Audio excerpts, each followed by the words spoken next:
Australia's housing market is in a downturn for the first time in almost 2 years after the average national price of a property sold dipped slightly in December. While Sydney remains the most expensive place to buy, prices in Melbourne fell heavily in 2024.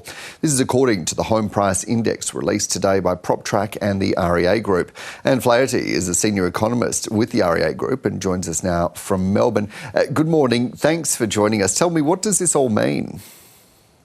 Well, I think that we finally have a bit of good news for home buyers. We saw property prices fall for the first time in 2 years.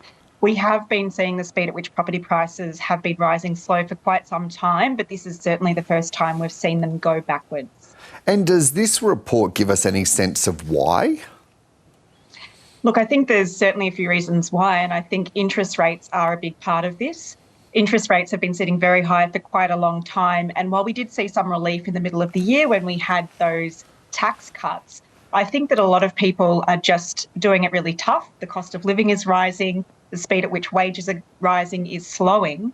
So I think all of these factors are limiting how much people can borrow, and that's flowing into property prices. And given that interest rates is the one major lever of the Reserve Bank, how do you think they will be looking at this data? Look, I think they'll be very interested to see this data. If we think where we were 12 months ago, the expectations were very strongly that we would see a rate cut before the end of 2024.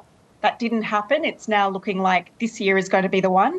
So until we see interest rates come down, I think that that's going to continue to put that negative pressure. And indeed, a lot of people who do own homes already, who do have mortgages, a lot of them are under stress at the moment with how high their repayments currently are. Yeah. And given that, has this report given any sense of what we can expect in terms of property pricing and the broader outlook for the market? Well, we know home prices do move with a certain momentum, and we have seen those price growths slow over the past 6 months. Now, I think heading into this year, it's going to be a story of many markets. We know that places like Melbourne and Canberra have been seeing really very negative price growth. But then on the other end of the spectrum, you've got markets like Perth and Brisbane where things are still relatively strong. We are seeing prices stabilise, but they're not really dropping to the extent that we're seeing in some of the other capitals.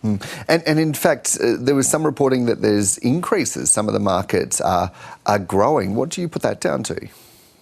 Well, that really is Perth. Perth is certainly the outlier. It has been for a long time. In the case of Perth, we're actually seeing very strong levels of investor demand in that market, and that's driving up competition. It's pushing up prices, and actually there's a very strong possibility that within 6 months' time, the median price of a home in Perth is going to be higher even than the median price of a home in Melbourne. Yeah, and is there anything else that stood out in this reporting to you that would give us a sense of the direction of the markets or what we can expect this year? Look, I do think that the price growth we'll see this year will be lower than what we saw last year. Even if interest rates are cut this year, potentially within the next few months or by the middle of the year, that would potentially push property prices upwards. But having said that, because overall economic conditions are a bit softer, it's not really likely that we are going to see that very strong performance in property prices that we were seeing a year ago and, certainly during the pandemic.